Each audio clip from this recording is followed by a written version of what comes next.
Os doy la bienvenida al podcast de la que es ya la cuarta temporada de las charlas educativas. Recordad que estos podcasts, en su mayoría, no son más que los audios de las charlas en directo en YouTube y en Twitter Spaces. De ahí que la calidad de la grabación dependerá de la calidad del audio en los directos. Pero como siempre, creemos que vale la pena ofrecéroslos en este formato. Esperamos que os gusten. ¡Empezamos!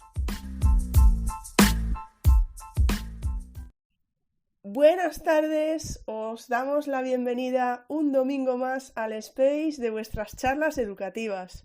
Un domingo más, pero no un domingo cualquiera, porque para mí es un auténtico placer contar aquí hoy con Alejandro, espera que lo voy a decir mal aún, Alejandro Torre. Yo creo que algún día dije Torres, fíjate, Alejandro Torre, que nos viene a hablar de cómo prevenir la adicción al juego. Y ya nos está comentando alguna compañera del claustro virtual que se ha encontrado esto en su clase. Así yo creo que esa va a ser una charla muy interesante. Antes de nada, como siempre, recordaros noticias de las charlas educativas. El miércoles empezamos con nuestro mes dedicado íntegramente al autismo, al CEA, TEA, pues como cada cual prefiera decirlo. 5 charlas y 5 spaces donde trataremos el autismo desde puntos de vista muy diferentes. Así que espero contar con vosotros tanto los miércoles como los domingos. ¿Qué más os iba a comentar? Yo creo que nada más. Yo creo que no se me está escapando nada. Pero bueno, si no ya me acordaré. Así que vamos a dar la bienvenida como se merece a Alejandro. Y por supuesto ya lo primero que le voy a preguntar es que, oye, si hay alguien que no le conozca, pues que se nos presente un poco pues a nivel personal y profesional. Alejandro, muchísimas gracias por estar aquí hoy. Gracias a ti, Ingrid. Para mí es un placer estar con vosotros y además participar en algo tan importante como creo que es lo que hace estos space, ¿no? Hablar de cosas importantes y bueno, un tema que creo que nos atañe mucho a todos. Yo personalmente, Alejandro Torre, como lo has dicho estupendamente, y si me dicen Torres no pasa nada porque todo el mundo lo confunde. Soy de Málaga, aunque actualmente vivo en Madrid. De profesión soy periodista. Y bueno, a día de hoy pues colaboro con diferentes medios de comunicación, pero bueno, aprendo y me debo a una productora, ¿no? Actualmente. Y bueno, mi intención y mi concienciación con el tema del juego patológico o la ludopatía proviene desde el punto de vista personal, ¿no? Yo hubo un momento de mi vida en el cual me tuve que ver en tener que hacer una rehabilitación. Soy jugador y ahí empecé a darme cuenta del problema que no solo era mío, ¿no? Que yo también tenía. En ese momento de rehabilitación, esa cuestión personal que a mí me provoca pues desde perder años de mi vida en los estudios, desde perder personas, todo lo que conlleva una adicción, pues cuando comienzo a hacer mi rehabilitación y empiezo a verle luz al final del túnel, me empiezan a pasar cosas que me parecían curiosas, ¿no? En primer lugar, que cuando yo comencé mi rehabilitación, pues era el chico más joven que entraba en la asociación. Me rehabilité en la Asociación Malagueña de Jugadores de Rehabilitación, una ONG, que esto también creo que es importante decirlo, que no hace falta irse siempre a las clínicas privadas, que sigue habiendo movimientos asociativos que te van a prestar una ayuda independientemente de los recursos que tengas. Y ahí empecé a darme cuenta de que había que entender más allá de mis cuestiones personales, unas cuestiones sistemáticas y por qué yo era el más joven, porque poco a poco empecé a ver pues muchas más personas con el mismo perfil, ¿no? Entonces me embauqué un poco en intentar también divulgarlo en ese momento simplemente desde el punto de vista del asociacionismo, de los movimientos sociales, e intenté también enfocar mi vida profesional a seguir divulgando pues contenido relacionado ya no solo con la ludopatía y lo que ejerce la ludopatía en las personas, sino también ir un poco más allá, ¿no? Oye, ¿quién está detrás de estas casas de apuestas? ¿Por qué esto se está pasando tanto? Y por qué esta es creo que la podemos considerar, ¿no?, la adicción del siglo XXI. Y de ahí viene un poco mi vocación, entre comillas, y para mí siempre me sigue sirviendo, ¿no? Me sigue sirviendo para no olvidarme, y además encontré un nicho bastante desaparecido informativamente, ¿no?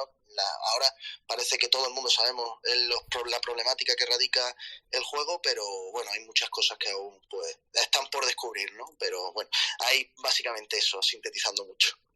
Bueno, Alejandro, vamos a ver, es que me venían varias preguntas a la cabeza y ahora se me ha ido.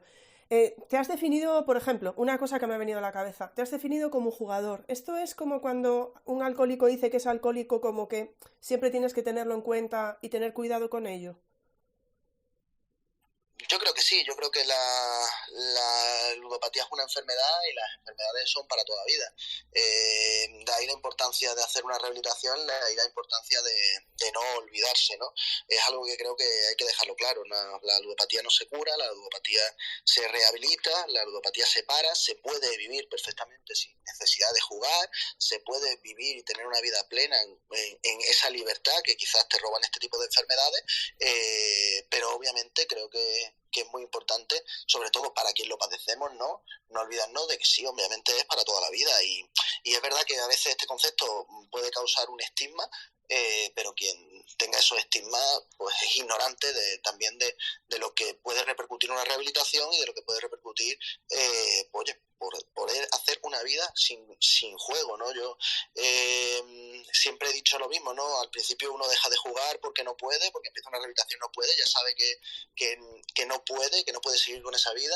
Luego uno deja de jugar porque no debe, porque empieza a darse cuenta de los grandes problemas que le atañen, y después uno deja de jugar porque no lo necesita, ¿no?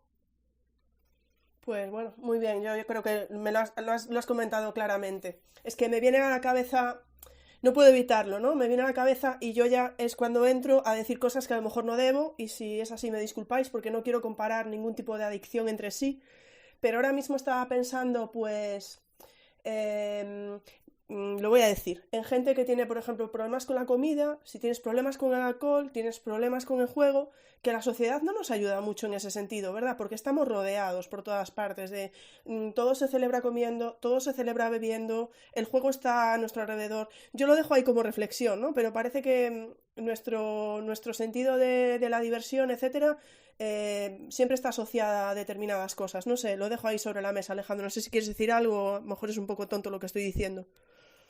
No, yo estoy completamente de acuerdo. Yo creo que hay una serie de adicciones que a veces, pues, son más silenciosas, ¿no? Es decir, la adicción al juego o un trastorno de la alimentación, pues a veces parece que es más difícil de detectar y que también provenimos quizás históricamente, de un momento en el cual durante muchísimos años pues no se le ha dado la importancia a la salud mental que necesitaba. Ahora parece que sí que estamos en un momento de aperturismo, en un momento que nos empezamos a concienciar todos de esa importancia, y que lo empezamos a concienciar, bueno, pues también desde los centros educativos, y porque yo siempre pongo el mismo ejemplo. Yo cuando asistí a mi instituto, nadie me habló de la peligrosidad, por ejemplo, del juego, y comentabas, por ejemplo, los trastornos de alimentación, tampoco, ¿no? Me hablaron de las drogas, me hablaron quizás de las enfermedades de transmisión sexual, pero no, hay una serie de cosas que parece que han estado siempre ahí, pero se han tapado, ¿no? Por eso también siempre he considerado personalmente que no hay ningún problema en dar la cara, en hablar de lo que uno tiene, porque además soy de la opinión que si estas enfermedades se rehabilitan uno hablando, ¿no? Es decir, la gente muchas veces callamos, y ahí entonces es donde se nos hace esa bola tan grande, ¿no? Sí, efectivamente. Bueno, teníamos como segunda pregunta, pero yo creo que ya la has contestado, ¿no? ¿Cómo comenzaste a dedicarte, a interesarte por el tema de la adicción al juego? Pero ahí también quería yo relacionarlo, quería preguntarte si el hecho de dedicarte al periodismo ya lo tenías claro de antes, o realmente ese lado investigador tuyo también ha surgido de todo esto. No, sin duda surgió de todo eso. Yo cuando comienzo la carrera con 18 años me meto a periodismo como me podría haber metido a cantar. No sabía muy bien por qué me metía. Me gustaba leer, me gustaba escribir, y dije, bueno, pues me voy a meter por aquí, ¿no? Pero no tenía intenciones de seguir cursando una formación universitaria. Pero bueno, mi madre siempre me insistía mucho en hay que seguir estudiando, me lo decía desde la educación secundaria, ¿no? Porque no tenía intención de seguir formándome. Y sí que emerge un poco en mí, obviamente, esa vocación profesional a raíz de mi rehabilitación, y a raíz de darme cuenta, ¿no? Que los grupos de terapia compartía, obviamente los grupos de terapia, las cosas que se cuentan pues no se pueden contar, ¿no? Pero sí que me llevaba muchas veces a casa historias que yo decía, jo, la gente tendría que conocer estas realidades, ¿no? Más allá del juego, este tipo de cosas que, pues que a veces también esa sociedad mediática, esos sistemas de información, pues tampoco le dan la voz que necesitan, ¿no?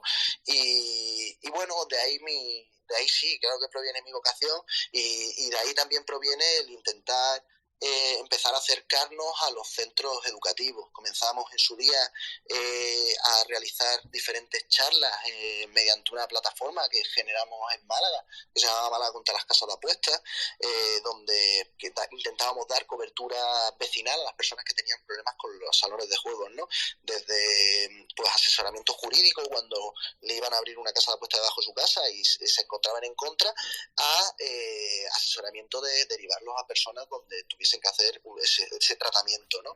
Y bueno, dentro de nuestros dos pilares fundamentales, que obviamente era uno, frenar las casas de apuestas, que en alguna ocasión, pues, incluso con mucho trabajo con las presiones que a veces ejercen este tipo de cuestiones, pues lo hemos conseguido.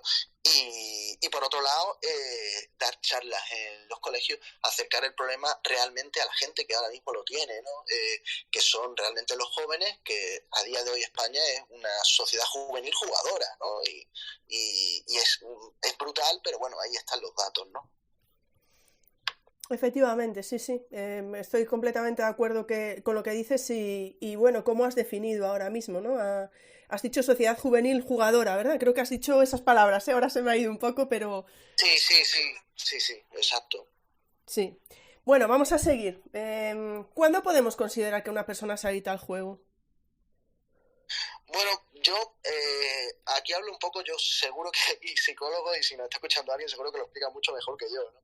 Pero desde mi humilde opinión, a ver, yo creo que hay que irse a unos criterios diagnósticos que están bastante definidos, bastante claros, ¿no? Y eso lo encontramos en los DSM, ¿no? En los manuales diagnósticos, ¿no? Esa necesidad de jugar más dinero para conseguir quizá otra excitación, ese sentirse nervioso o incluso irritable, ¿no? Cuando uno intenta reducir el juego, esos esfuerzos sobre todo repetitivos de dejar de jugar pero no poder, ¿no? Tener obviamente la mente ocupada continuamente en las apuestas, apostar como una forma también de desasosiego, de evasión y sobre todo creo que hay un punto clave que nos lleva a todo esto que es después de perder, volver a apostar, ¿no? Después, si algo tiene el juego es que como yo siempre digo, ¿no? Lo comparo con la nicotina, ¿no? Que te da un cigarro, ¿no? Pues las ganas de fumarte otro dentro de media hora, pues el que tiene un problema con el juego es eso, ¿no? ¿Qué te da el juego? Pues las ganas de que aunque pierdas, volverás a jugar, ¿no? Y creo después que esto se manifiesta en una serie de síntomas o de signos más personales, ¿no? Como estar continuamente preocupado, sentirse intranquilo, bastante irritable, ¿no? Intentar también que no te pillen mentiras, ¿no? Al fin y al cabo una persona que intenta esconder esa adicción en un momento dado va a mentir y va a engañar con tal de eso, de que no lo pillen, ¿no? Porque hay una parte de esa persona que sabe que no lo está haciendo bien, ¿no? Y poner en riesgo algo más importante que el dinero, que creo que es lo que más devastador es dentro de las adicciones. Porque siempre se habla del adicto, de la adicta, pero se pone muy poco el foco en los familiares, ¿no? Yo siempre he considerado que cuando entra una adicción en casa se lleva para adelante todo lo que hay, ¿no? Entonces, a veces sufren más, ¿no? Sufren más esas madres, sufren más esos padres, sufren más esos amigos con los cuales pues vas a poner en riesgo esas relaciones y, bueno, si pongo en riesgo las relaciones con la gente que yo quiero, pues pondré en riesgo también mi trabajo, si estoy estudiando, pues tendré un bajo rendimiento educativo en el sentido de notas y claro, lo preocupante es que vemos a una persona así y ¿qué le está pasando? ¿Qué le está pasando? Y es muy complicado en un momento dado relacionarlo con el juego. Se relaciona con el juego cuando uno empieza a ver lo que llamamos trampas, ¿no? Pufo, oye, pues aquí falta dinero, aquí falta cualquier cosa que sea, digamos, tangible de poder decir, oye, y está jugando esta persona, ¿no? Bueno, muchas gracias Alejandro. Es que la verdad es que te escucho y bueno, yo voy a pasar a la siguiente pregunta, porque me parece muy interesante todo lo que estás comentando. ¿A qué edad? De nuevo, sí, obviamente, como estás diciendo tú, ¿no? Estamos hablando desde tu punto de vista y por tu experiencia, pero ¿a qué edad empiezan los jóvenes, por lo que los datos que manejáis y lo que has podido ver estos años, a jugar de un modo, por decirlo así, peligroso? Bueno, claro, esto es una cuestión muy importante de tratar, ¿no? Porque, a ver, por parte de las empresas de juegos siempre se va a negar que en España se juega siendo menor de edad, ¿no? También se niega que en España se compra alcohol siendo menor de edad o que en España se compra tabaco siendo menor de edad. Pero bueno, entiendo que es el argumentario que tiene que llevar una empresa que vela y cuida por su negocio, que cada uno puede pensar si es más o menos legítimo, ¿no? Pero la realidad es que todos los testimonios que encontramos en los medios de comunicación y las personas jóvenes que llegan a las asociaciones pidiendo auxilio manifiestan que empiezan a jugar siendo menores, ¿no? Hay una encuesta que se llama la encuesta de edades, que la saca el Ministerio de Sanidad, si no recuerdo mal, donde ahí se pueden consultar datos y donde se manifiesta, por ejemplo, que juegos que parecen, por ejemplo, tan sumamente, digamos, poco peligrosos como pueden ser los rascas, pues tienen un alto índice de personas que juegan siendo menores de edad, ¿no? Ahí hay que preguntarse principalmente, oye, ¿cómo juegan los menores de edad? Pues los menores de edad entran por la puerta, no entran por la ventana, ¿no? Entonces, sí que podemos decir que la edad más peligrosa puede ser eso, a partir de los 15, 16 años, donde también el aspecto físico, pues a veces pues ayuda, ¿no?, a entrar a una serie de locales, ¿no? Ese chico que tiene barba y tiene 15 años, o esa chica que tiene 15 años y parece que tiene 21, pues tienen más capacidad de poder entrar a una serie de sitios y que no le pidan la documentación como tienen que realmente hacerlo, ¿no? Y la cuestión más interesante quizás de este tema es que tenemos que entender que cualquier tipo de adicción es una enfermedad progresiva, ¿no? Se habla mucho del juego responsable y quizás es lo que desgraciadamente más se intenta hacer calar en la sociedad más joven, ¿no? Se puede jugar de forma responsable. Pues supongo que sí, que habrá gente que juegue de forma responsable, pero es que no conozco a ningún adicto o ninguna adicta que no empezara a jugar de forma responsable. Entonces, una persona que tiene 16 años, que aún no se ha desarrollado psicológicamente ni psíquicamente de una forma como otras personas, de forma progresiva va a empezar metiendo un euro, y va a empezar metiendo un euro con esa edad, casi con una mera travesura, como una mera posibilidad de quizás ganar un poquito más de dinero. Y también, bueno, estamos hablando de que yo siempre lo relaciono con un poco la situación juvenil que existe ahora, ¿no? Oye, esa precariedad juvenil que estamos hablando, ese desempleo juvenil, pues a veces también te hace buscar consuelo en, oye, pues el pelotazo, lo que nos vende muchas veces y lo que nos han vendido durante muchos años, la publicidad de juego, ¿no? Y eso parece que no, pero ha mermado mucho, ha calado mucho y claro, sí, o sea, la pregunta me remito que sí, a partir de los 16 años, en cuarto de la ESO, primero, segundo bachillerato y la experiencia que nosotros hemos tenido yendo a los institutos es que un gran tanto por ciento de esos chicos manifiestan que ya han jugado alguna vez, ¿no? Es que estaba pensando yo que luego está la parte, bueno, yo hablo también desde mi punto de vista, ¿no? Pero, a ver, que vas a un supermercado y ves a menores cogiendo alcohol, por ejemplo, eso yo creo que aún hoy en día se sigue viendo, porque tú hablabas, ¿no?, de los que tienen barba y entran, pero hablamos realmente. Primero hay que pensar si todos los sitios de apuestas, que no digo que no lo sé, lo desconozco, son responsables a la hora de pedir el carné, etcétera, que no lo sé, lo desconozco, lo lanzo ahí, yo no lo sé. Y luego está la parte de que, claro, es que ahora el juego ya no es solo físico, porque todo lo que está en internet, que si te hacen una pregunta de qué edad tienes y le dices que tienes 18, no sé si por ahí, Alejandro, también estamos un poco perdidos. Claro, sin duda. Es decir, si hablamos de juego tenemos que hablar de esas dos facetas, de ese juego presencial que se coloca cerca del instituto y que cuando uno sale con los compañeros se acerca y apuesta, y de ese juego online donde quizás se tienen, bueno, quizás no, seguro, se tienen que extremar los registros de identidad. Lo que no puede ser es que yo pueda coger el DNI de un padre o de una madre y generarme una cuenta en una casa de apuestas siendo menor de edad. Claro, aquí donde siempre a mí me genera la duda, ¿no? ¿Se hace esto de forma capciosa? ¿No se hace esto de forma capciosa? ¿Se puede realmente infringir mejores controles? El juego, por ejemplo, presencial, que se que sus competencias están en las comunidades autónomas, pues hay comunidades autónomas en las cuales se rigen más restrictivamente con controles de acceso y hay comunidades autónomas donde aún parece que no están dispuestos a implantar controles de acceso en las casas de apuestas, ¿no? Y esto es algo meramente preocupante, ¿no? Porque si queremos evitar que los menores jueguen, la raíz de la solución estará en esos controles de acceso y en obrar bien con esos controles de acceso, ¿no?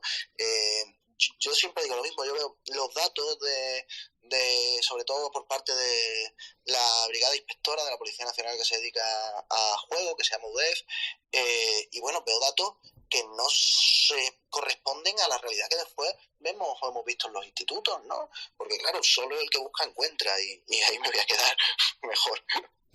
Vale, muy bien. Vamos a quedarnos ahí, perfecto, sin problema. Yo ya sabes que hasta donde quieras tú. Vamos a seguir porque si no yo empiezo aquí a decir cosas además que a lo mejor me está escuchando alguien y no sé si tiene ni pies ni cabeza, pero vamos a seguir. La siguiente pregunta que un poco también has ido contestando, ¿no? ¿Son los adictos al juego conscientes de que lo son?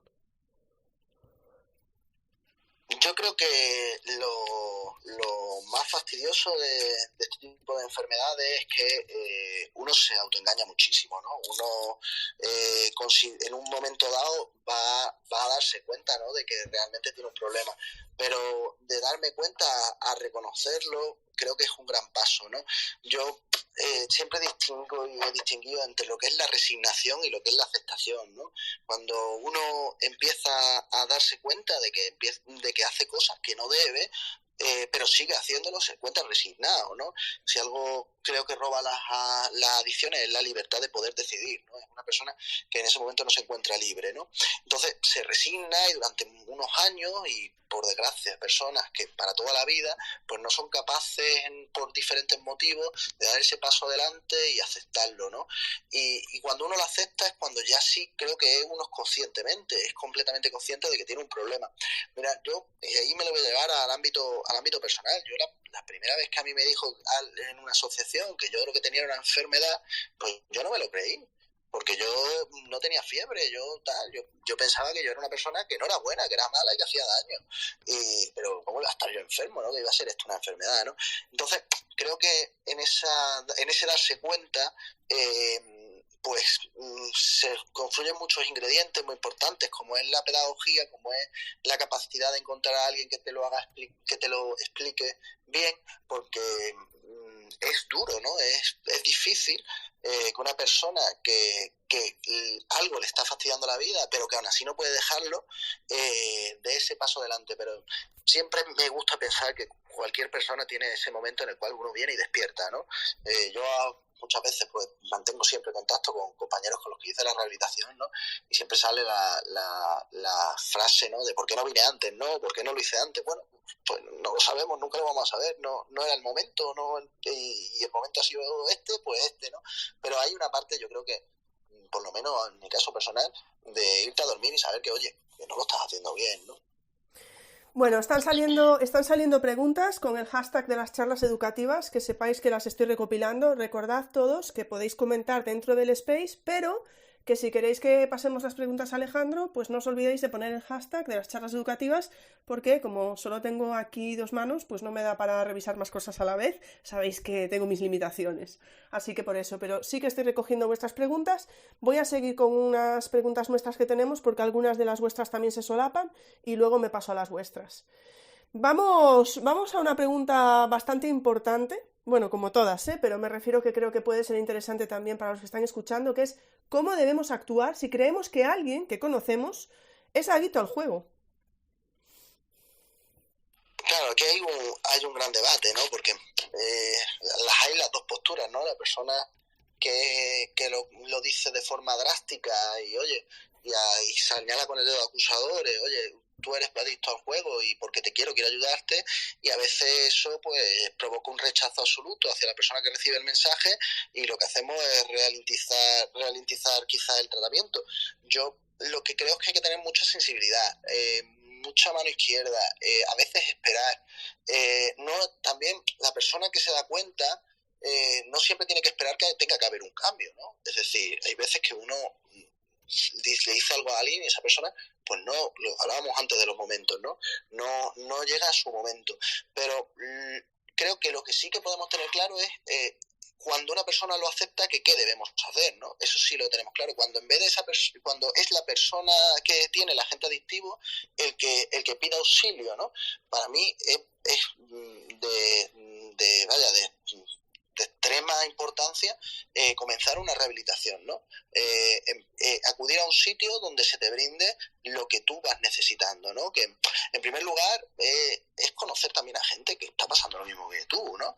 Yo creo que los grupos de terapia que históricamente se han hecho en las adicciones, pero que se podrían llevar a otro tipo de trastorno de la salud mental, como podría ser incluso la ansiedad, ¿no? Es decir, hablar con gente que está viviendo lo mismo y saber cómo estás tú solucionando tu problema, cómo yo lo solucioné. Y luego la vía profesional, la vía de ese psicólogo, esa psicóloga que te atiende y que es capaz de ponerte esas flechas en el camino, ¿no? Enseñarte, darte las herramientas necesarias para salir de ahí. Entonces, creo que hay que distinguir mucho en cuando nosotros nos damos cuenta o cuando nos piden ayuda. Cuando nosotros nos damos cuenta, pues mucha sensibilidad, también barajar hasta dónde está llegando la situación y ver si podemos entrar, ¿no? Pero yo siempre digo que hay que como dicen con los zapatos, ¿no? Meterlo con calzador, ¿no? Poco a poco y sin asustar a esa persona, ¿no? Porque lo que tenemos que tener en cuenta es que lo que queremos es que salga, no que se enfade, que coja un berrinche y que jamás vuelva a hablar del tema con nosotros. Y por otro lado, si nos piden ayuda, buscar un centro de rehabilitación donde se vaya a sentir acompañado y donde estoy seguro que lo van a tratar bien, porque además los centros de rehabilitación lo que vas a encontrar son gente que está pasando lo mismo que tú. Estaba pensando yo ahora mismo, ¿no? Bueno, dos cosas, ¿no? Por un lado estaba pensando, al respecto de esta pregunta y la anterior que te he formulado, esa idea que a veces yo tengo, que no sé si es, bueno, que a veces no podrá ser así, ¿no? Pero que claro, que en el momento es como que es necesario que uno se dé cuenta y que uno quiera, ¿no? Que es, a veces no quieres, me refiero, ¿no? Sobre todo en determinadas adicciones, pues, pero me refiero que, bueno, supongo que será pues un paso, o sea, una facilidad más el hecho de que uno sea consciente y de que realmente quiera salir adelante, ¿no? En ese sentido. Eso por un lado que lo quería dejar ahí. Y por otro lado se me estaba viniendo a la cabeza, que ya me dirás tú, Alejandro, cómo lo ves, y entiendo que podrá existir esta posibilidad, que a lo mejor si nosotros creemos que, o desde como familiares, o como amigos, o desde un centro educativo incluso, que podemos pensar que alguien tenga este tipo de problema, quizá podamos acercarnos nosotros a alguna asociación y preguntar cómo debemos actuar, ¿no? Podría ser una opción, Alejandro. Sí, yo creo que sí, que claro es que es una opción. Y también muchas veces la información sobre la problemática también ayuda mucho, ¿no? Es decir, oye, pues considero que alguien puede tener este problema, pues quizás no se lo asumo personalmente, pero hablo de las consecuencias que puede llegar a tener estas cosas, ¿no? Porque como hablábamos antes, esto quizás esto es una enfermedad progresiva, quizás no ha llegado esa persona al punto de contraer una deuda que no puede pagar o haber delinquido con el hecho de seguir apostando, pero informar en el sentido de las consecuencias que esto trae, para mí es la mayor prevención, ¿no? Oye, si juegas, esto es lo que puede pasar, ¿no?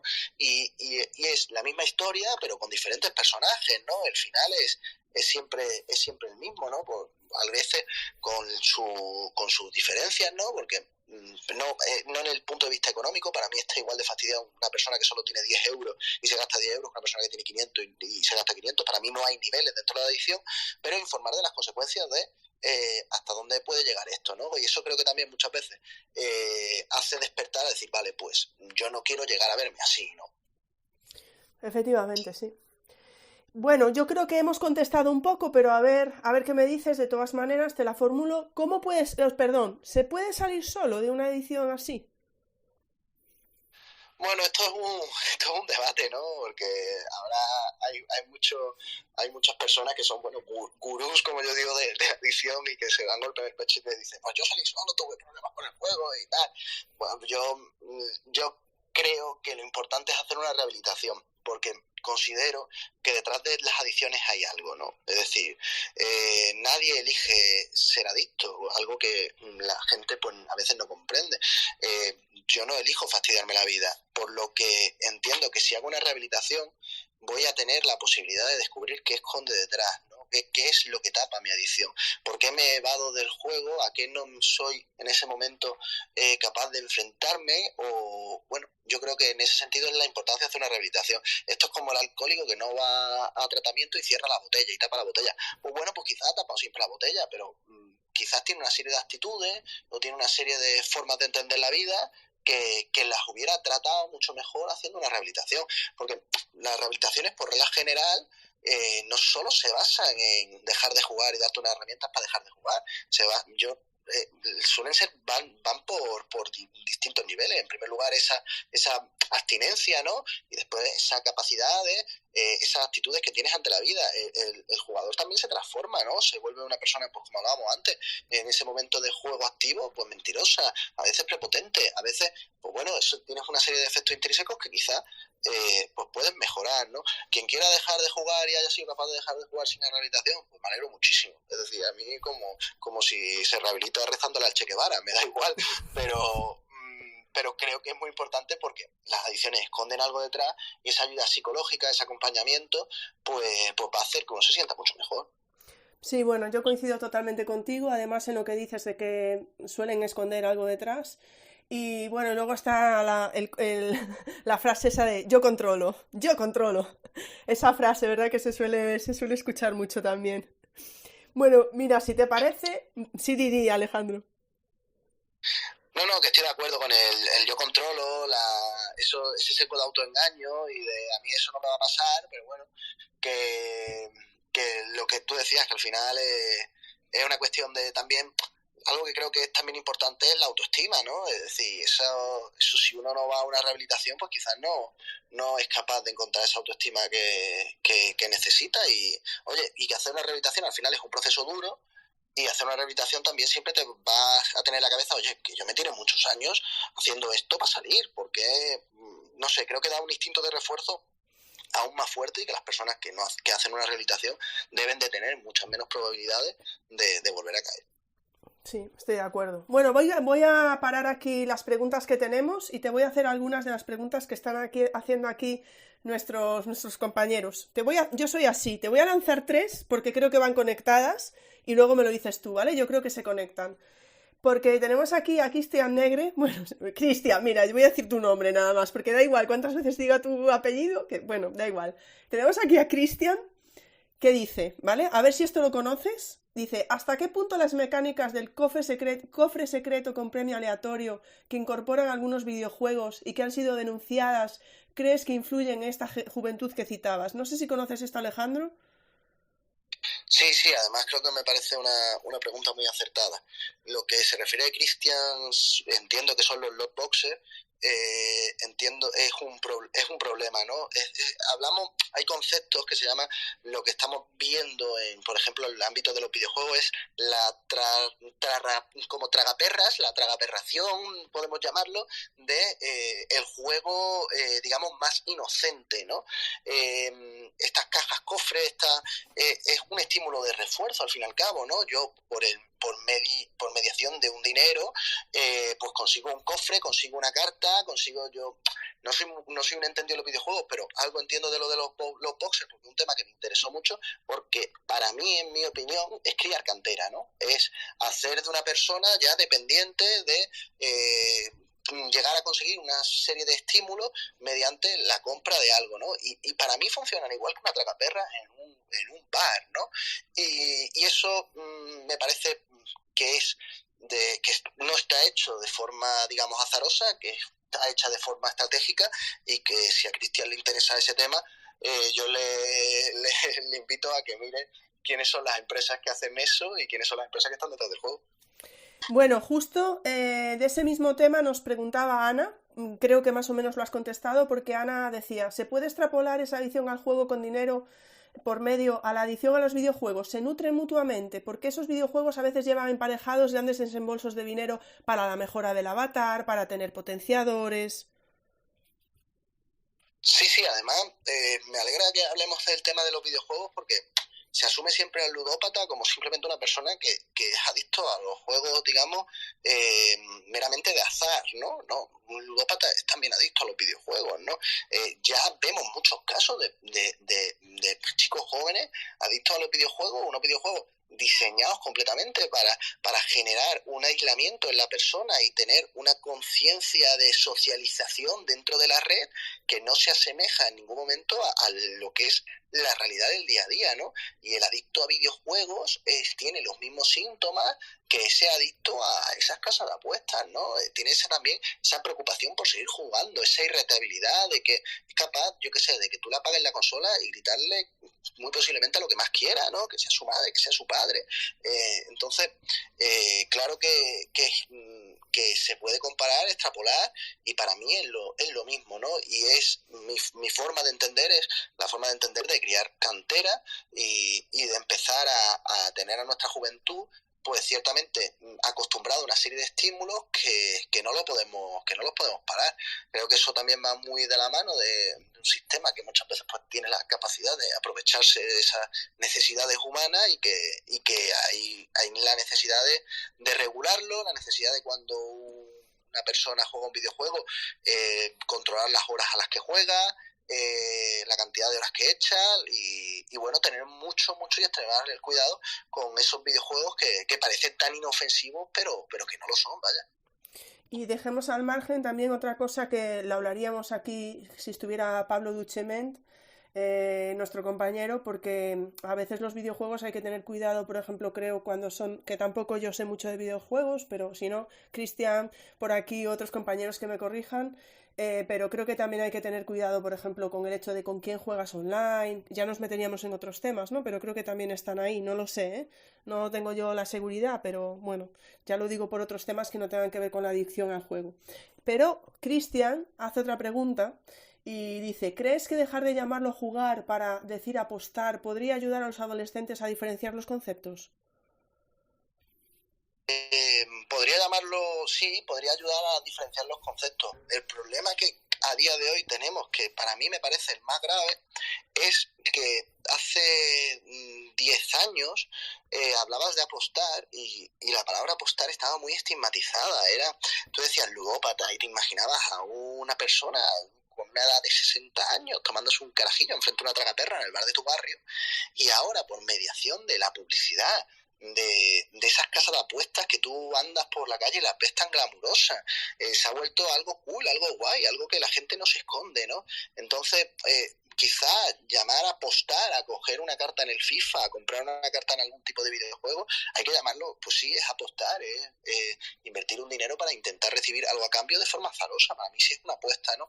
Pero el problema es que ya la base del concepto apostar no lo tienen los jóvenes asociados como algo malo, lo tienen como algo que hace todo el mundo y que lo hacen sus amigos, que lo hacen los compañeros de clase, y claro, es ir el romantizar el juego, ¿no?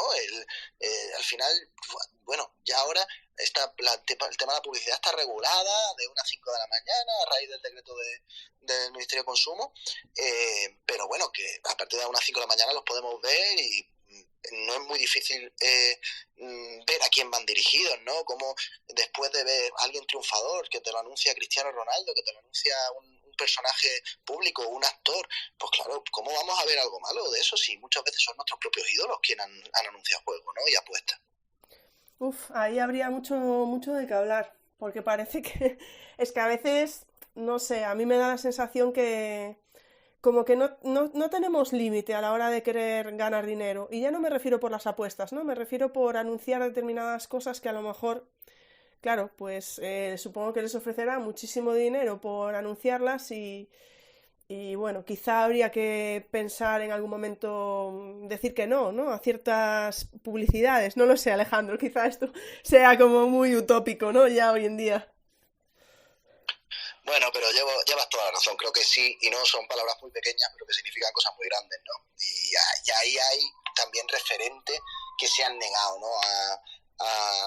a patrocinar Casa de Apuestas. Yo tengo el recuerdo cuando creo que Jordi Evo le entrevistaba al streamer famoso Ibai, quizás referente ahora de los chicos y las chicas más jóvenes, y en ese mismo programa decía que no patrocinaba ni Casa de Apuestas ni patrocinaba bancos, ¿no?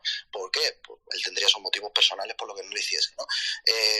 Pero bueno, sí, también yo creo que la sociedad a día de hoy cada día está mucho más informada, no es tonta, y también recrimina a las personas que lo hacen, ¿no? Es decir, yo tengo el recuerdo de un rapero que era muy referente dentro del mundo juvenil, que anunció una casa de apuestas y que, bueno, que la gente le reprochaba y decía, oye, si esto no está destrozando los barrios, ¿qué estás haciendo, no? Y el tío pues sale y pide disculpas, ¿no? Yo creo que hace 5 o 6 años la gente se lo pensaba menos, ahora hay una cierta conciencia de la gran mayoría de la sociedad en lo que dice que jugar no está bien, ¿no? El otro día hablaba yo con una fuente mía de información que trabajó en un casino y me decía, tío, pues yo te digo una cosa, si mañana se cierran todos, no sé a quién le va a fastidiar más allá de la gente que juegue, ¿no? Porque no aportaban nunca nada, ¿no? Así que, bueno, en fin. Efectivamente, sí. Bueno, creo que esto también ya lo has contestado. Tenemos alguna pregunta más por ahí, pero ahora vuelvo a ellas. Creo que lo hemos hablado antes, ¿no? Ahora me lo dirás tú, pero ¿es posible mantenerse al margen del juego en la sociedad que vivimos? Yo creo que es complicado mantenerse al margen del juego como tal, porque somos homo jugadores, como los homo sapiens, pero homo jugadores. Nos enseñan a leer jugando, nos enseñan a hablar jugando. Si lo malo no es jugar, si lo malo es a lo que juegas y el tiempo que le dedicas, en el sentido de que es posible alejarse completamente del juego de azar y de este tipo de juegos que hay, que son perniciosos para el individuo que los consume, ¿no? Pero es cierto que recibimos constantes estímulos y muy reiterados, muy continuados, que van a ponen el caramelo en la boca, ¿no? Yo recuerdo hace unos años, ¿no? Hicimos un estudio en la provincia de Málaga capital, ¿no? Y Málaga capital eran 77 casas de apuestas, ¿no? Y todas concentradas en 2 distritos que eran la parte más humilde, ¿no? Entonces, entendíamos que es que era muy difícil que, sobre todo la gente joven, que muchas veces pues tiene menos recursos, y lo que venden estas casas de apuestas es que puedes conseguir dinero, que puedes dar un pelotazo, se abstuvieran completamente de entrar, ¿no? Que para eso nos hacía falta mucha concienciación, mucho trabajo dentro de los propios barrios, de los propios institutos, y esa concienciación, bueno, también viene de la mano de los profesores. Nosotros hemos tenido siempre una atención maravillosa por parte de cuando hemos ido a los institutos, de los profesores, que siempre acogen muy bien el tema y se ven muy interesados, y no ha habido un sitio donde hayamos ido que no nos hayan dicho, oye, en mi clase pasa, ¿no? Y eso, claro, después intentar alejarlo es complicado, pero creo que la información es muy importante y que esa información llegue de la mejor forma posible, ¿no? De una forma pedagógica y de una forma de darte cuenta de que esto es un problema, ¿no? Sí, precisamente estábamos dejando las preguntas educativas ahora para el final, ahora vamos a entrar en ellas. Tenemos por aquí una pregunta de Nuria López Roca, que estuvo hace poco con nosotros para un space maravilloso sobre centros de menores, y dice que el juego es uno de los principales problemas que ella se encuentra en los centros de menores. Un porcentaje alto de su alumnado dice que tiene ya esa dependencia. Y te pregunta si trabajáis con adolescentes vulnerables, Alejandro. Yo he tenido la oportunidad y el placer de acudir a centros de menores a dar este tipo de charlas, y es cierto que nos hemos encontrado, a mí no se me olvidará nunca, una chica que tenía 15 años, ¿no? Que lo comentaba abiertamente, la chica lo sabía absolutamente todo del juego, ¿no? Y sí que trabajamos en ese momento en tanto en centros de menores como en alguna ocasión en centros penitenciarios, ¿no? Y la conclusión a la que yo llegué en los centros de menores es que es verdad lo que dice la compañera, ¿no?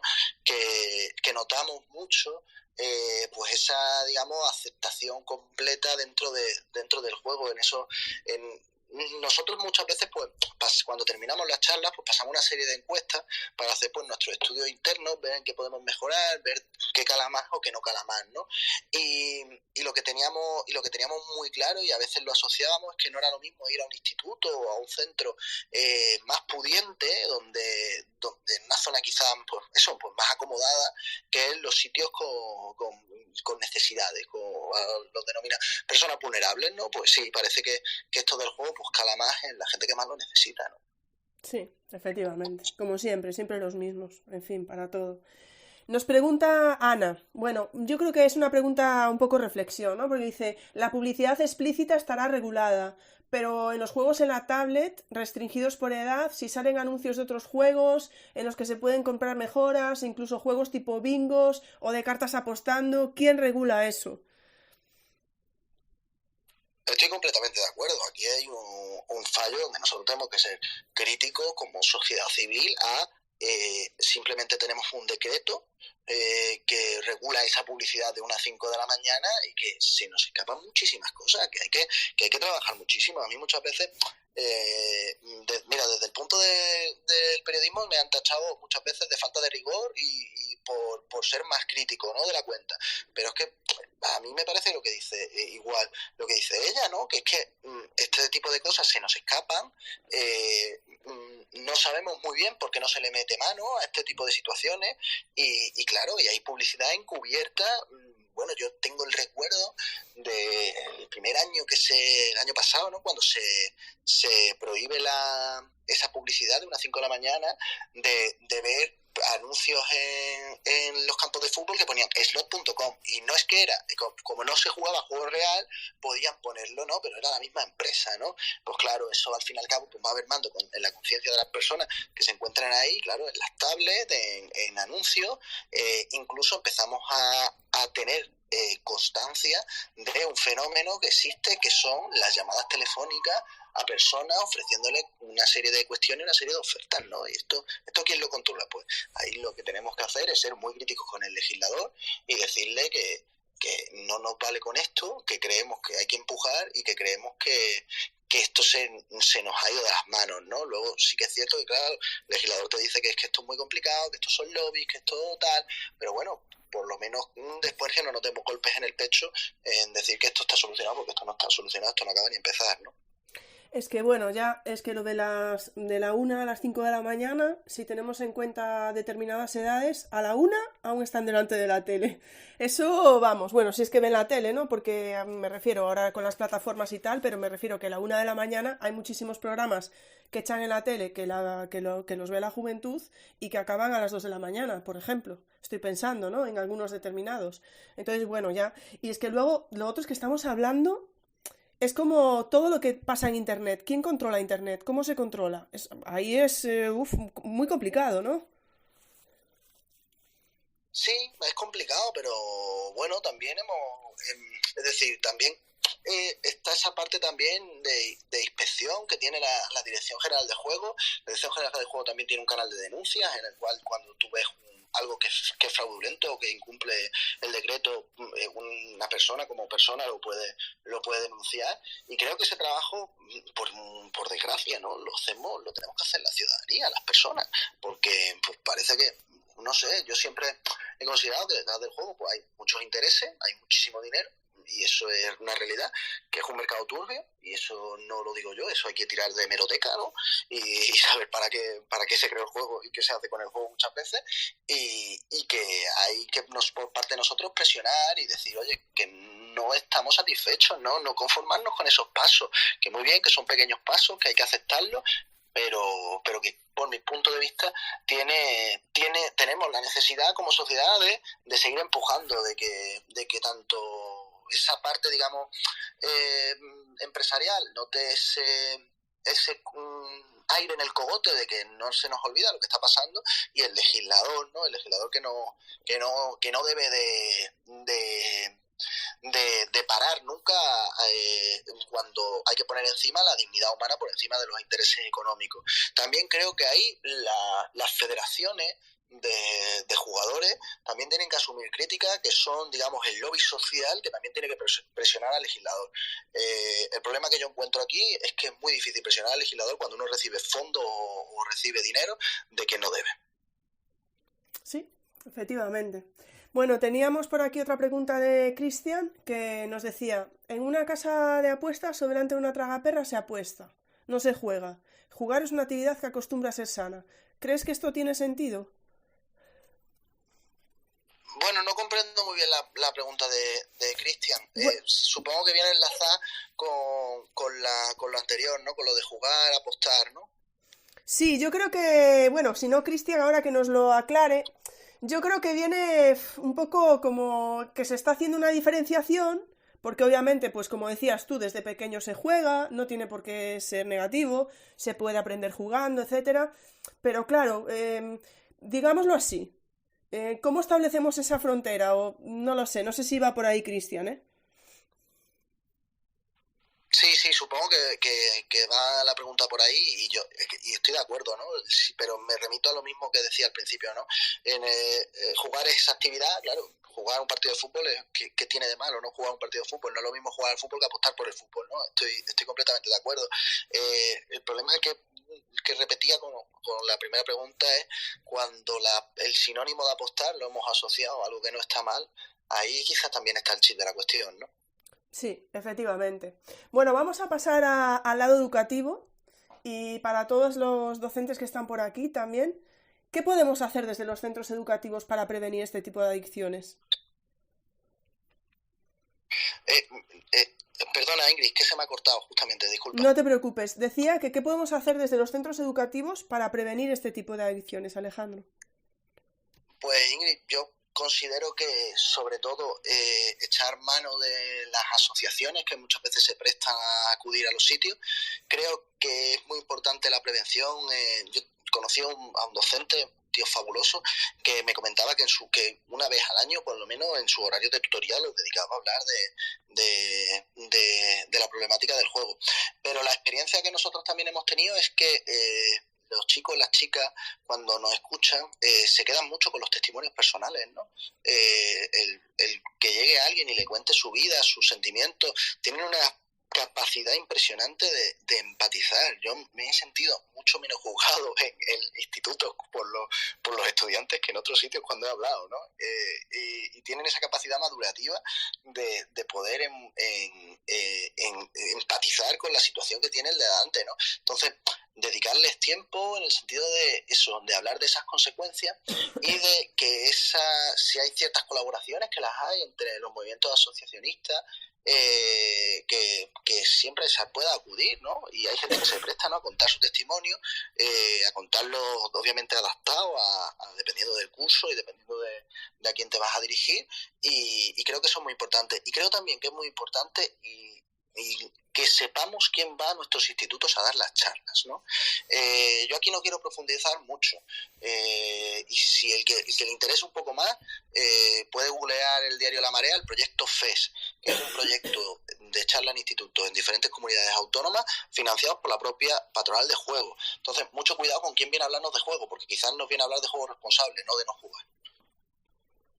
Pues sí, muy interesante lo que estás diciendo, muy importante. Además, justo hoy metíamos el debate dominguero sobre si eran útiles las charlas que se van a dar a los centros educativos y bueno, algunas de las cosas que estás comentando salieron, ¿no? Incluso eso, que ya no hablando del juego, que bueno, es que eso tiene tela lo que acabas de contar, pero pensando en, es que salía algo, por ahí está un comentario de que iba a hablar de salud, pues un centro de, ¿cómo se dice? No me sale ahora, bueno, bueno, no me sale, de dentistas, es que no me sale ahora mismo la palabra, ¿no? Y que, es decir, que más que nada iba a hacer publicidad de su centro, ¿no? O sea, que sí, lo de las charlas en los centros educativos, que os invito luego a pasaros por el debate dominguero, pues están saliendo cuestiones muy interesantes de que no todo vale, ¿no? Como estás diciendo muy bien, y que hay que ver muy bien quién va a dar las charlas. Pero vamos a hablar de eso, Alejandro, precisamente. ¿Cómo sueles afrontar las charlas en los centros educativos? ¿Es fácil llegar a los más jóvenes, que ahora acabas de decir, ¿no?, que son bastante abiertos a estos temas? O una pregunta más también, ¿lo ven todo como divertido sin llegar a ver el problema? Bueno, nosotros tenemos siempre dos formas de actuar, ¿no? Primero, acercamos el problema a lo que tengan más cerca, ¿no? Que es dónde está el instituto, cuál es la situación cerca del instituto, ¿no? Y eso al fin y al cabo les llama mucho la atención, ¿no? Pues nosotros si acudimos a un centro educativo, lo primero que hacemos es, oye, el instituto está en tal sitio, cuántas casas de apuestas hay alrededor, y por ahí empezamos, y eso como lo asumen muy bien, ¿no? Porque es como, creo que da la sensación de me han traído una charla completamente personalizada, ¿no? Y creo que en ese sentido le llena, ¿no? Y luego después siempre intentamos turnarlo con diferentes testimonios personales, intentamos, bueno, traer personas de diferentes perfiles, ¿no? Nunca intentamos siempre hacer todo lo posible para que no cumpla, digamos, el perfil entre comillas de un hombre que cuenta las cosas. Intentamos valernos también de mujeres que son, digamos, si la adicción al juego era silencioso, en el caso de las mujeres es el doble, ¿no? Porque nos encontramos que obviamente es que jugar no es cosa de hombre, el que diga eso pues está completamente confundido, porque también nos remitimos a los datos, ¿no? Entonces, intentar eso, acercar siempre la realidad a su entorno, por otro lado, valernos de los testimonios personales, y después algo didáctico, ¿no? Nosotros hacemos un juego, lo que hablaba antes, ¿no? El compañero, ¿no? De que jugar era una actividad, hacemos un juego con arroz, ¿no? Donde metemos 2 kilos de arroz, que al cambio es como cada gramo es un boleto de lotería, y nos lo llevamos a la lotería, que todo el mundo lo conoce, y decimos que un grano de arroz en probabilidad es el gordo, ¿no? Entonces ellos y ellas pues sacan arroz, y no les toca, ¿no? Pero todo el mundo metió la mano pensando que le iba a tocar, ¿no? Y entonces a raíz de ahí pues explicamos ese trasfondo que tiene el propio juego, y cuando terminamos eso pues sí, son amables de contestar pues unas encuestas completamente anonimizadas que utilizamos nosotros de forma interna, eso, que es donde preguntamos también una serie de hábitos, pero también queremos que ellos nos reconduzcan a cómo podemos seguir mejorando, ¿no? Oye, ¿qué es lo que más te ha gustado? Que ellos sean los que nos hacen el feedback realmente, ¿no? Y pues poco a poco hemos ido intentando profesionalizar al máximo posible estas charlas, ¿no? Efectivamente, pues me gusta muchísimo el planteamiento, ¿eh? Y está por aquí Quique, que es un amante de la evaluación, y estoy segura de que le ha encantado esa parte de evaluación final que proponías, y para poder mejorarla. Bueno, pues teníamos por aquí una pregunta de Maestrica que va un poco en consonancia con la última pregunta que teníamos nosotros, ¿no? La última pregunta era algún consejo para las familias. Vamos a dejar ahí la segunda parte, la dejo para después, pero algún consejo para las familias. Y Maestrica preguntaba, bueno, decía, en España se fuma, se bebe y se juega siendo menor de edad, muy cierto, decía ella. El acceso sin control a dispositivos tecnológicos tampoco ayuda.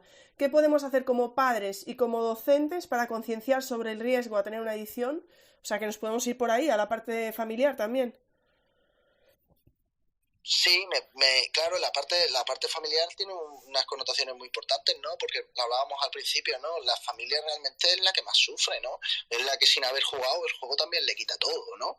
Y por parte de la familia creo que es muy importante el informar, el hablar los temas sin ningún tipo de tabú, el acercar las realidades, ¿no? Es decir, dejemos de tomar a personas, a adolescentes como si no supiesen nada, si saben más que cualquiera, ¿no? Hablar de esa cercanía, de lo que puede ocurrir, de lo que hay, y de esas experiencias personales que hay muchísimas ya publicadas, y muchísimas posibilidades de acercar este trasfondo sin ningún tipo de miedo, ¿no? Porque la experiencia que nosotros tenemos es que siempre lo han acogido muy muy bien. Y luego después hay una parte quizás de la familia que es de control, pero no de fiscalización. Es decir, el control me refiero a, obviamente, tenemos que estar pendientes, ¿no? Por ejemplo, en el tema de los videojuegos, ¿no? De cuántas horas le dedican nuestros hijos, nuestras hijas a jugar a los videojuegos, con quién se conecta, con quién no. Mucho cuidado, ¿no? Con ese tema de esa red, ¿no? Porque te da ese anonimato que parece que es muy peligroso, ¿no? Entonces, hacer ese tipo de cuestiones y establecer quizás, que para mí es muy importante, ese enlace de confianza, esa capacidad de que un alumno le diga a un docente algo que le ocurre, o a un padre, ¿no? Hay cuestiones en las cuales los grandes referentes para las personas muchas veces, y en ellos me incluyo, han sido docentes, ¿no? Han sido docentes que han estado ahí, que te han visto raro, que han tenido la posibilidad de poder acercarse y dar esa confianza, oye, que si cuentas cualquier cosa, pues no te va a pasar nada, que nadie se enfada por esto, nos enfadamos si no se sale para adelante, pero si se va a salir, ¿qué problema hay, por Dios? Bueno, Cristian, que sepas que es que Cristian es un gran jugón, pero bueno, me refiero a jugón con hace muchas gamificaciones, usa a juegos, etcétera, y dice también por su parte, dice, me preocupa que se demonicen los videojuegos como productos culturales, porque hay verdaderas joyas. Pero bueno, yo creo que eso sí es verdad, hay videojuegos que son una maravilla, ¿verdad? Claro, a ver, lo del tema de los productos culturales, claro, es que aquí hay un debate, ¿no? Claro que la cultura del propio videojuego ya de por sí es historia, ¿no? Pero lo que es innegable es que hay una serie de videojuegos que están teniendo una vertiente, pues ciertamente deleznable, ¿no? No podemos comparar lo que habla él mismo de los loot boxes con aquel primer Mario que salió, ¿no? Pero bueno, yo no creo que tengamos que demonizar la cultura de los videojuegos, sino que tenemos que, sobre todo a las personas que están en un momento de desarrollo, tener cierto control a las horas que le dedican. Y yo creo que en eso estamos todos de acuerdo. Sí, yo creo que sí. Ahora que nos lo diga Cristian, pero yo creo que sí, totalmente. Bueno, teníamos una segunda parte aquí de las preguntas que teníamos preparadas. Decíamos qué consejo podíamos dar a las familias, que ya lo hemos hecho, y qué consejos le podemos dar ahora mismo si hay alguien que esté escuchando esto o que lo vaya a escuchar y que se esté viendo superada.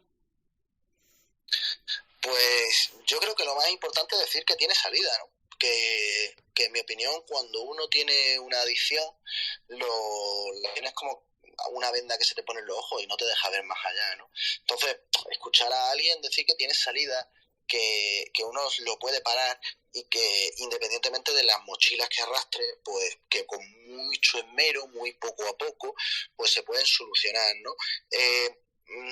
Mira, los adictos históricamente, bueno, provienen de los anónimos, ¿no? De esos alcohólicos anónimos que se reunían en iglesias, ¿no? Y obviamente esto ha cambiado, esto ha ido profesionalizándose, esto se ha ido metiendo la importancia del profesional como psicólogo, ¿no? Pero hay algo que no ha cambiado, ¿no? Que es el trabajar día a día, el hoy, el solo por hoy, el decir, bueno, pues hoy un poquito más, hoy un poquito más, porque igual que uno no se destroza la vida de un día para otro, tampoco lo arregla de un día para otro. Entonces, saber que hay salida, que con paciencia todo tiene salida, ¿no? Yo he podido conocer casos que son espectaculares, personas que pues la gente que desconoce la problemática de esto piensa que este jamás podrá.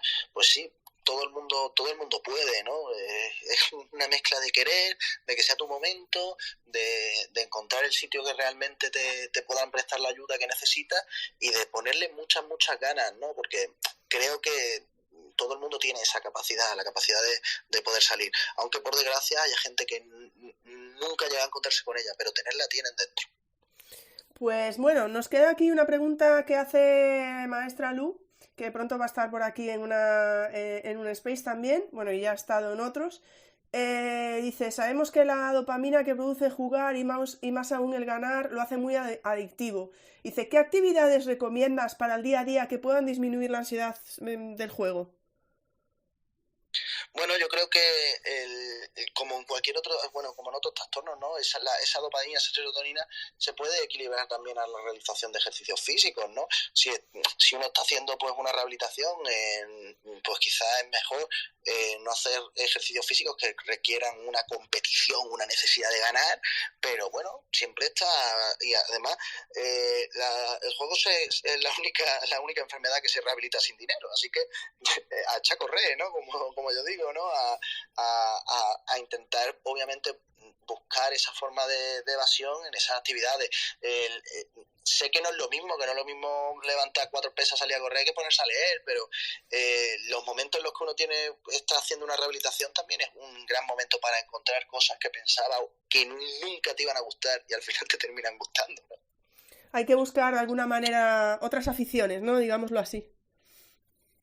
Sí, yo creo que es importante el cambiar los hábitos, ¿no? Creo que cuando una persona pues como decía la compañera, está en esa necesidad de esa dopamina, de buscar esa cada vez una emoción más fuerte, viene acompañado de unos hábitos que son nocivos. Y creo que antes de cambiar las actitudes, vienen una serie de cambios de hábitos, ¿no? Viene, oye, pues pararse, pensar y, oye, ¿qué voy a hacer día a día? Y creo que que parezca una tontería, ¿no? Es el trabajar el hoy, y muy pequeño, si es que igual que la adicción te roba la vida a pellizco, la recuperas también a pellizco, ¿no?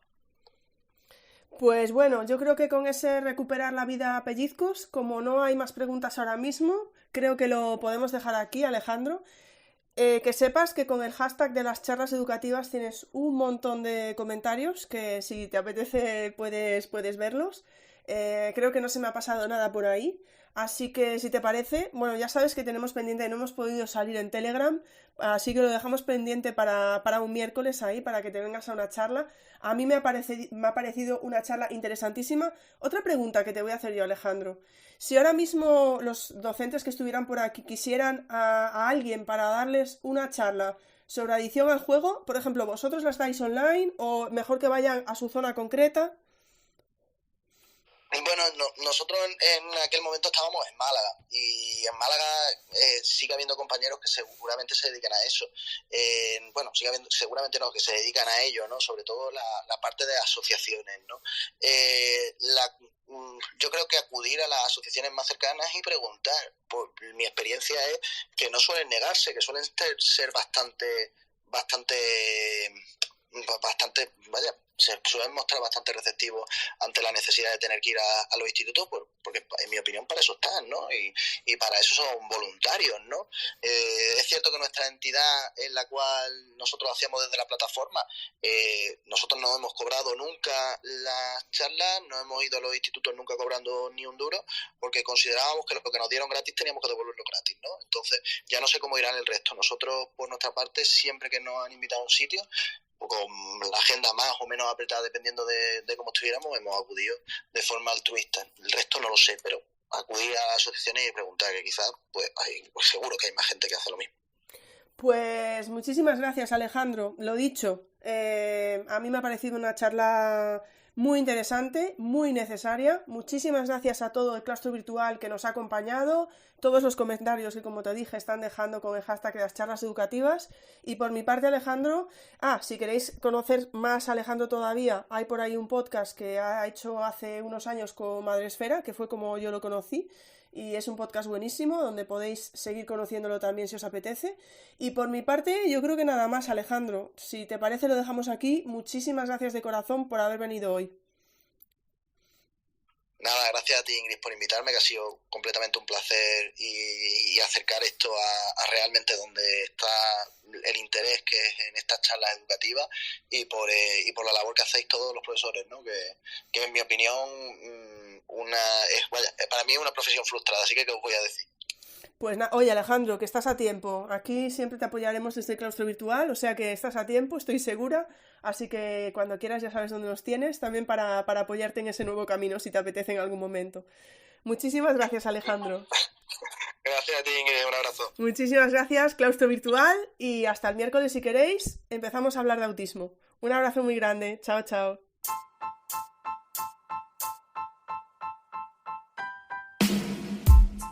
Muchas gracias por escuchar este podcast. Si te apetece, nos vemos en el siguiente.